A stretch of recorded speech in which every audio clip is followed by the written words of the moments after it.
BYD Seal sama kalian nggak bisa kayak gini kan? Hah? Ya, ini bisa guys. Wah, ini nurut banget. Yes. Wow, main dikit pantatnya ya. Halo guys, welcome back to CVT Indonesia bersama kami Reza Rever. Hari ini kami ada di Mandalika International Street Circuit dan kami akan merasakan BYD Seal Improvement ini. Yang mana keluhan kalian selama ini sudah diimprove di sini. Apa aja yang diimprove di BYD Seal terbaru ini? So, tanpa berlama-lama, ini dia CVT Review BYD Seal Improvement 2025.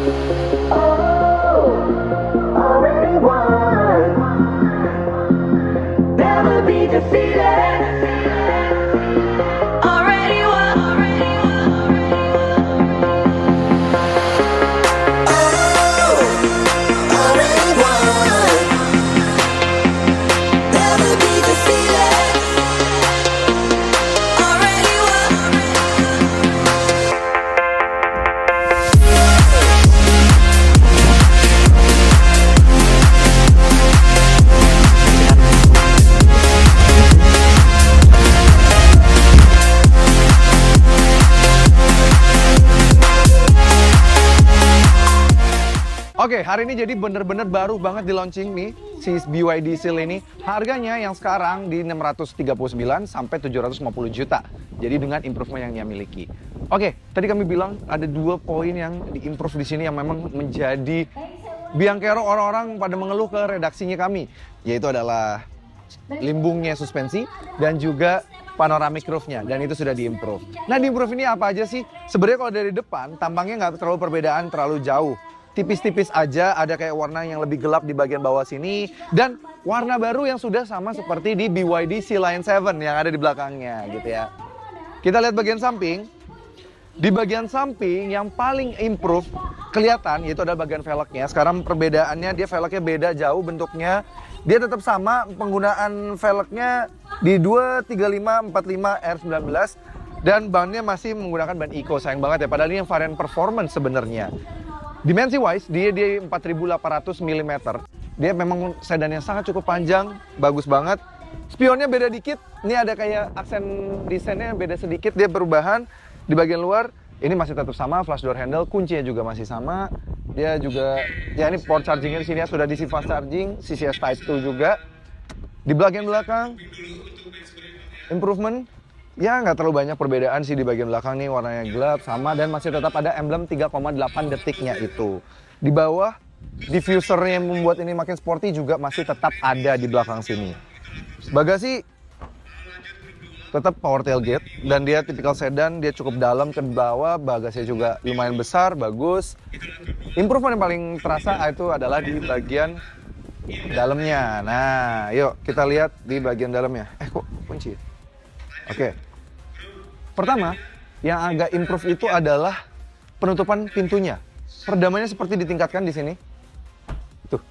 Lebih kedap dibandingkan yang sebelumnya. Oh. Menarik. Dan yang improve lagi di dalam. Nah. Ini ya.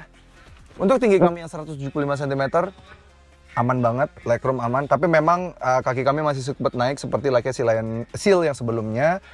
Semua door trim masih mirip, paling yang beda nih sekarang di panoramiknya nih. Panoramiknya dulu tuh kan pakai, kita harus melipat, ribet banget ya. Kalau sekarang untuk menutupnya dan membukanya sudah bisa dari luar begini. Nah, ini sudah bisa elektrik dan bisa kita buka lagi kalau kita ada kuncinya lagi.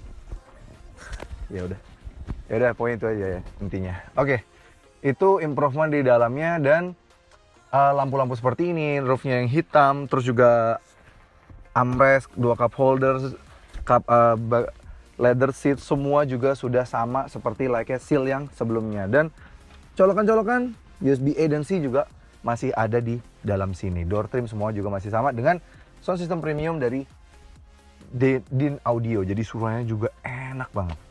Oke, kita sekarang lihat di bagian depan.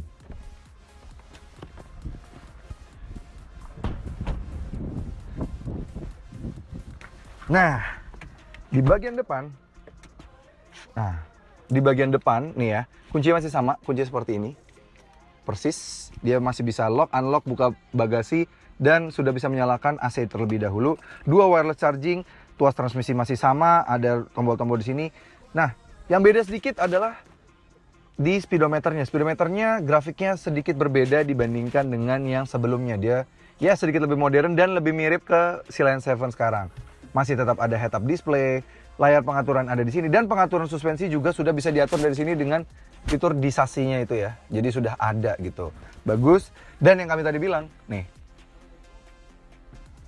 Nah, penutupannya sekarang sudah elektrik guys. Nggak panas lagi, nggak ribet lagi. Dulu untuk menutupkan butuh keterampilan kayak ala-ala si Honda HR-V gitu ya. Nah, ini sekarang tinggal buka aja one touch. Jadi sudah bisa dibuka. Yes, menarik banget ya. So far improvement itu aja, tapi memang belum seperti di luar negeri di mana pengaturan AC-nya sudah bisa diatur dari tangan segini aja. Kalau sekarang dia pengaturan AC masih mostly dari layar head unitnya. So bagaimana dengan performance-nya? Yuk kita langsung jajal di sirkuit. Let's go!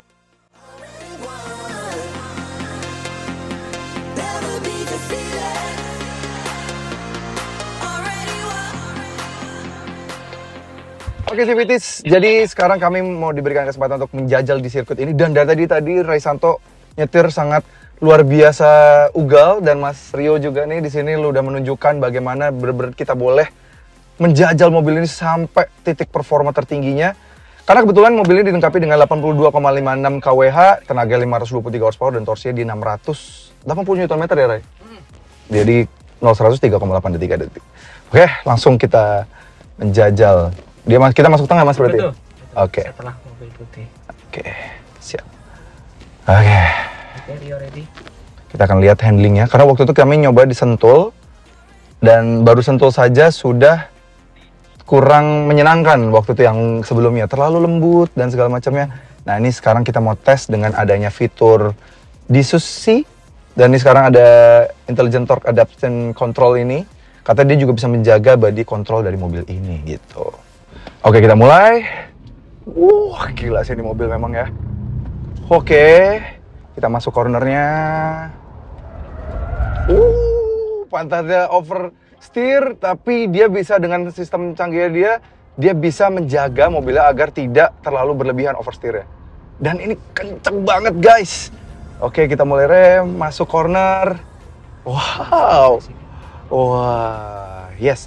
Baru tadi aja kita udah bisa merasakan bahwa mobil ini sudah jauh lebih terkontrol bodinya. Body rollnya jauh lebih minim, walaupun masih sedikit terasa ada body rollnya. Nah ini kita akan slalom. Di slalom ini kami akan membedakan dengan yang dulu, apakah lebih baik atau tidak. Kita lihat ya.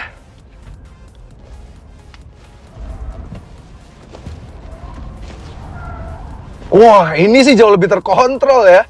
Jauh lebih terkontrol dibandingkan dengan yang generasi sebelumnya. Lebih nurut.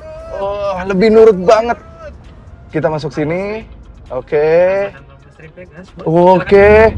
Dan tapi kita misalkan suspensinya, dia tetap bisa menjaga nyaman. Padahal kita masuk ke rambut stripnya ya. Tuh mas. Wah, ini kita masuk. Ya. Oke. Kirinya rasakan. Ini lebih keras ya, tapi dia lebih enak gitu ya. BYD Seal sama kalian nggak bisa kayak gini kan? Hah? Ya, ini bisa guys. Wah, ini nurut banget. Yes. Wow, main dikit pantatnya ya. Tapi dia tuh langsung melawan gitu. Jauh lebih terkontrol dibandingkan dengan yang lama. Ada body roll, masih terasa ada body roll ya, cuma ini kayak sudah turun sekitar 70% dibandingkan dengan yang pre-facelift-nya, pre-improvement-nya. Ini sudah jauh lebih menyenangkan dibandingkan yang generasi sebelumnya. Wah. Oke, kita tunggu dulu ya, slalom terakhir. Kita akan lihat terakhir ya. Silakan. Oke, kita lihat slalom terakhir.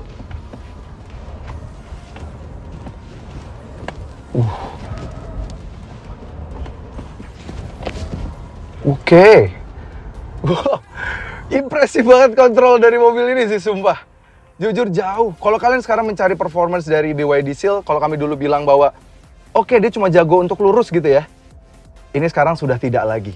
Ini sekarang sudah enak banget untuk diajak nikung-nikung gitu ya. Tapi jangan nikung pacar teman, jangan. Betul Mas Rio? Betul. Oke, ini yang terakhir kita akan tes akselerasi 0-100 3,8 detik. Tapi kebetulan memang di sini ada 3 orang ya. Jadi Mengganggu pasti ya. akan tidak mungkin sama persis lah ya, gitu. Oke Mas, yang mana Mas caranya? Pencet tombol ini sekali, Sekali. pencet ada timer sekali. Oke, timer. Yang ini, ya betul. Oke. Ready. Oke, boleh? Trip. Let's go. Come on. 0-100 4 detik dengan kondisi 3 orang penumpang. Klaimnya di 3,8 detik, which is normal. Dan juga mungkin bannya sudah mulai panas dan segala macam. Motor listriknya, karena dia pakai motor listrik gitu. Oke, menyenangkan sekali. Wah, intinya BYD Seal kalian yang sebelumnya nggak bisa kayak gini kan? Sekarang sudah bisa guys. Tapi sayang, walaupun memang BYD Seal sudah jauh lebih enak dibandingkan dengan yang pre-improvement, tapi seperti yang kami bilang waktu di reviewnya BYD Seal Lion 7, BYD Seal Lion 7 tetap lebih enak. Buktinya, kami mencoba lagi BYD Seal Lion 7 ketika di malam hari, dan di beberapa tikungan kami bisa mendapatkan kecepatan yang lebih tinggi. Nih, dengerin. Nggak mau. Nih, kita malam hari di track pakai Seal Lion 7. Oke, confirm Seal Lion 7 lebih enak daripada Seal sih. Ya nggak Mas Rio? Iya benar. Parah. Ini belum dapat improvement ini loh di Sausi. Gila, kuat banget nih mobil. Gak mual gue di sini. Di tadi tuh masih ada kayak, wah gila, 170. Mas lu tadi di sini 160 loh. Iya, masih bisa 180 sebenarnya. Iya. Agak pelan aja. Iya. Pakai Seal tadi lebih lambat di sini loh. Wah, kacau. Bisa 180 lah. Nanti kita kasih jarak. Siap. Oke Civities, luar biasa banget tadi kita udah nyobain ya, bener-bener bisa diajak belok-belok. Memang masih ada sedikit body roll, wajar, dan beberapa kali kami mendapati oversteer. Nggak cuma kami, instrukturnya pun begitu. Karena memang satu hal yang menurut kami agak harus dirubah di sini adalah bannya. Bannya masih ban EV yang eco purpose, bukan performance purpose. Padahal mereka bisa menaruh di Seal Lion 7 ban yang performance purpose tapi EV gitu ya. Sayang banget, semoga ada di next improvement beberapa bulan ke depan, karena kan ini juga baru berapa bulan dijual sudah improve. Jadi menurut kami ini bisa menjadi mobil yang perfect banget kalau sudah diimprove bagian itu. Oke Civities, gimana menurut para Civities? Cocok nggak mobil ini untuk menjadi penantang serius dan menjadi pioneer sedan yang laris lagi? Tulis kolom komentar. Terima kasih sudah nonton, jangan lupa like video ini, subscribe ke channel YouTube Civit Indonesia, dan nyalakan lonceng notifikasi. Main juga ke Instagram kami di @cvt.indonesia dan TikTok kami @cvt.indonesia. Dan bagi kalian yang tertarik untuk minum BYD Seal dan BYD lainnya bisa melalui website kami di cvtindonesia.co.id. Sampai ketemu lagi di video berikutnya.